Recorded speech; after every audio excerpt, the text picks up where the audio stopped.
Assalamualaikum warahmatullahi wabarakatuh. Perkenalkan, saya atas nama Juli dengan NIM 2212307010. Di sini saya akan menjelaskan tugas interaksi manusia dan komputer. Baik, langsung saja. Yang pertama itu, apa itu interaksi manusia dan komputer dan mengapa penting dalam teknologi modern? Jawabannya, interaksi manusia dan komputer adalah bidang studi yang mempelajari bagaimana manusia berinteraksi dengan komputer dan sistem teknologi informasi. Fokus utama HCI adalah merancang antarmuka pengguna yang efektif, efisien, dan mudah digunakan sehingga pengalaman pengguna saat berinteraksi dengan teknologi menjadi optimal. Bidang ini mencakup berbagai disiplin ilmu termasuk ilmu komputer, psikologi, desain, sosial, dan ergonomi. Tujuan utama HCI adalah untuk meningkatkan keunggulan dan aksesibilitas sistem komputer, memastikan bahwa teknologi tersebut memenuhi kebutuhan dan preferensi pengguna. Hal ini melibatkan berbagai aspek seperti yang pertama itu desain antarmuka atau user interface design, mencakup tata letak, estetika, dan navigasi dalam perangkat lunak atau situs web. Yang kedua, ergonomi, memastikan perangkat keras dan perangkat lunak yang nyaman dan aman untuk digunakan dalam jangka waktu yang lama. Yang ketiga itu pengujian pengguna atau user testing, melibatkan pengguna nyata dalam proses pengembangan untuk mendapatkan umpan balik dan memperbaiki desain. Yang keempat, interaksi berbagi gesti, mengembangkan cara interaksi yang lebih alami seperti melalui gerakan tangan atau suara. 5. Kecerdasan buatan dan pembelajaran mesin, meningkatkan interaksi melalui sistem yang dapat belajar dan berinteraksi dengan pengguna. Interaksi manusia dan komputer atau HCI sangat penting dalam teknologi modern karena beberapa alasan utama. Yang pertama itu peningkatan kegunaan dan aksesibilitas. HCI memastikan bahwa teknologi mudah digunakan dan diakses oleh berbagai kelompok pengguna, termasuk mereka dengan keterbatasan fisik atau teknis. Ini mencakup desain antarmuka intuitif dan responsif yang memungkinkan pengguna untuk memahami dan mengoperasikan perangkat atau aplikasi tanpa kesulitan. Kedua, pengalaman pengguna yang lebih baik. Dengan fokus pada HCI, pengembangan dapat menciptakan produk yang memberikan pengalaman pengguna yang lebih baik, meningkatkan keputusan dan loyalitas pelanggan. Antarmuka yang dirancang dengan baik membuat interaksi lebih menyenangkan dan mengurangi frustasi pengguna. Yang ketiga, efisiensi dan produktivitas. Sistem yang dirancang dengan prinsip HCI dapat membuat pengguna menyelesaikan tugas lebih cepat dan lebih sedikit kesalahan. Ini sangat penting dalam lingkungan kerja di mana efisiensi dan produktivitas sangat dihargai. Keempat, keamanan dan kesehatan. Desain ergonomis dalam HCI membantu mencegah cedera fisik yang mungkin terjadi akibat penggunaan perangkat dalam jangka yang lama, seperti sindrom carpal tunnel. Selain itu, antarmuka yang intuitif dapat mengurangi kesalahan yang dapat berpotensi berbahaya, terutama dalam sistem kritis seperti medis atau industri. Yang kelima, adopsi teknologi baru. Teknologi baru seringkali menakutkan atau membingungkan bagi pengguna. Desain HCI yang baik dapat mempermudah transisi ke teknologi baru, meningkatkan adopsi dan penerimaan oleh pengguna. Yang keenam, inovasi dan persaingan dalam pasar teknologi yang kompetitif. Produk dengan antarmuka pengguna yang superior memiliki keunggulan kompetitif. Inovasi dalam HCI dapat membedakan suatu produk dari yang lain dan memberikan nilai tambahan yang signifikan. Yang ketujuh, keberlanjutan dan keterlibatan pengguna. Produk yang dirancang dengan baik menurut prinsip HCI lebih memungkinkan digunakan secara berkelanjutan dan mendapatkan keterlibatan pengguna yang tinggi. Ini penting untuk aplikasi atau layanan yang bergantung pada penggunaan jangka panjang dan dapat keterlibatan pengguna untuk berhasil.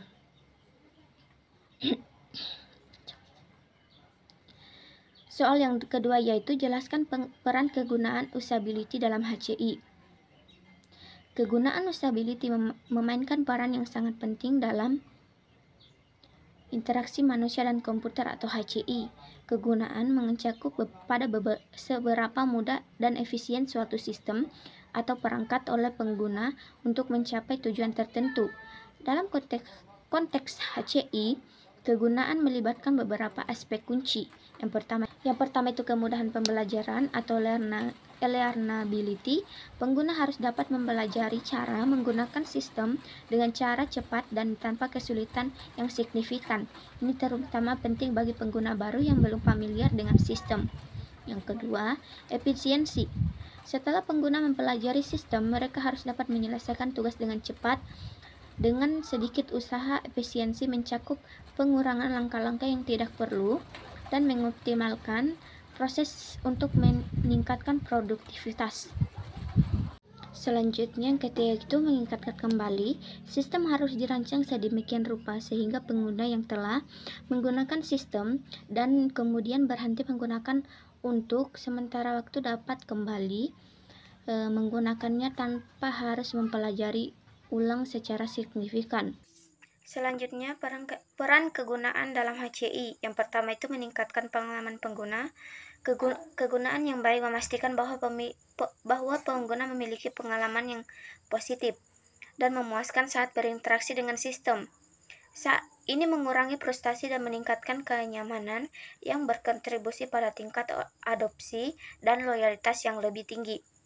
2. Meningkatkan produktivitas. Sistem yang usable memungkinkan pengguna untuk menyelesaikan tugas dengan lebih cepat dan efisien, yang pada gilirannya meningkatkan produktivitas terutama dalam lingkungan kerja.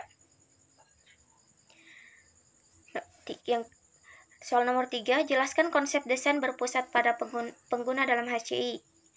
Desain berpusat pada pengguna adalah pendekatan dalam pengembangan sistem dan produk teknologi yang menempatkan kebutuhan, keinginan, dan keterbatasan pengguna sebagai fokus utama. Konsep ini bertujuan untuk menciptakan produk yang benar-benar relevan dan bermanfaat bagi pengguna akhir. Dalam konteks interaksi manusia dan komputer atau HCI, UCD melibatkan beberapa prinsip dan tahapan utama. Prinsip utama, desain berpusat pada pengguna. 1. Fokus pada pengguna. Pengguna dan kebutuhan mereka adalah pusat dari proses desain. Setiap keputusan desain harus berdasarkan pemahaman yang mendalam tentang pengguna dan konteks penggunaan mereka. 2. Iterasi. Proses desain adalah iteratif yang berarti bahwa desain diperbaiki dan disempurnakan secara berulang-ulang berdasarkan umpan balik pengguna sehingga mencapai solusi yang optimal. Kemudian tahap desain berpusat pada pengguna. 1. Penelitian pengguna. Pengguna data. Melakukan wawancara, survei, observasi, dan studi lapangan untuk memahami kebutuhan, perilaku, dan konteks pengguna. 2. Persona dan skenario. Membangun persona dan skenario pengguna untuk mewakili berbagai tipe pengguna dan situasi yang mereka alami. Selanjutnya, perancangan konseptual. Pertama, pemetaan kebutuhan. Mengidentifikasi kebutuhan dan tujuan pengguna yang paling kritis. 2. Ideasi, menghasilkan ide-ide desain yang dapat memahami kebutuhan pengguna. Selanjutnya, prototyping. 1. Prototipe awal, menciptakan modal awal dari desain untuk diuji dan dievaluasi oleh pengguna. 2. Prototipe interaktif, pengembangan prototipe yang lebih interaktif untuk pengujian yang lebih mendalam, pengujian dan evaluasi. Pertama, pengujian usability. Menggunakan metode seperti pengujian A/B, tes kegunaan, dan evaluasi heuristik untuk mengumpulkan umpan balik dari pengguna nyata. 2. Analisis umpan balik, menganalisis data pengujian untuk menentukan masalah dan era yang perlu diperbaiki. Selanjutnya, literasi dan perbaikan. Perbaikan berkelanjutan, menggunakan hasil dari pengujian untuk memperbaiki dan menyempurnakan desain. Proses ini diulang beberapa kali hingga produk akhir. memenuhi standar kegunaan yang diinginkan. Manfaat desain berpusat pada penggunaan. 1. Meningkatkan kepuasan pengguna. Produk yang dirancang dengan fokus pada pengguna lebih cenderung memuaskan dan mudah digunakan. 2. Mengurangi kesalahan. Desain yang intuitif mengurangi kesalahan pengguna, yang sangat penting dalam konteks kritis seperti media atau industri. 4. Apa peran umpan balik Soal keempat, apa peran umpan balik dalam interaksi manusia dan komputer?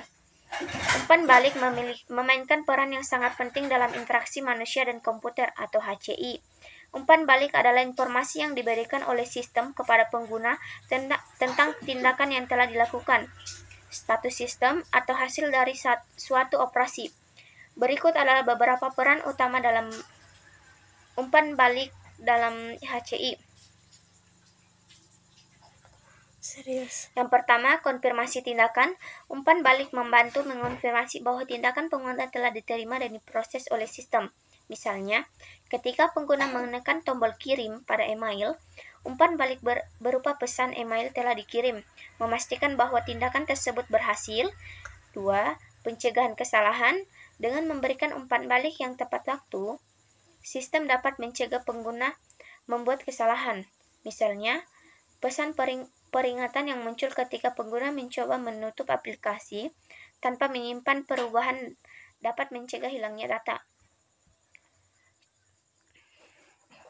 Selanjutnya, contoh umpan balik dalam HCI.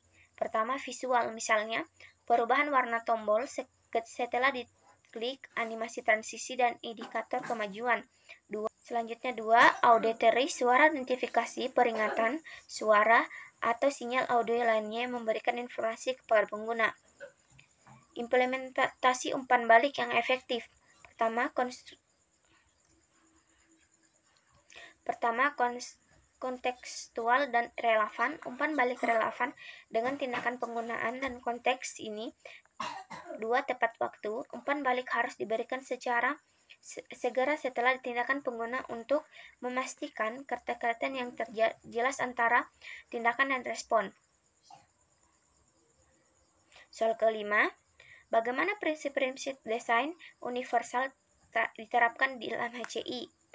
Prinsip-prinsip desain universal diterapkan dalam interaksi manusia dan komputer untuk menciptakan sistem dan antarmuka yang dapat mengakses dan digunakan oleh sebanyak mungkin orang, tanpa memandang kemampuan latar belakang mereka. Desain universal memastikan inklusivitas dan meminimalkan hambatan bagi pengguna. Berikut adalah cara prinsip-prinsip ini diterapkan dalam HCI. Yang pertama, kegunaan yang sama untuk semua.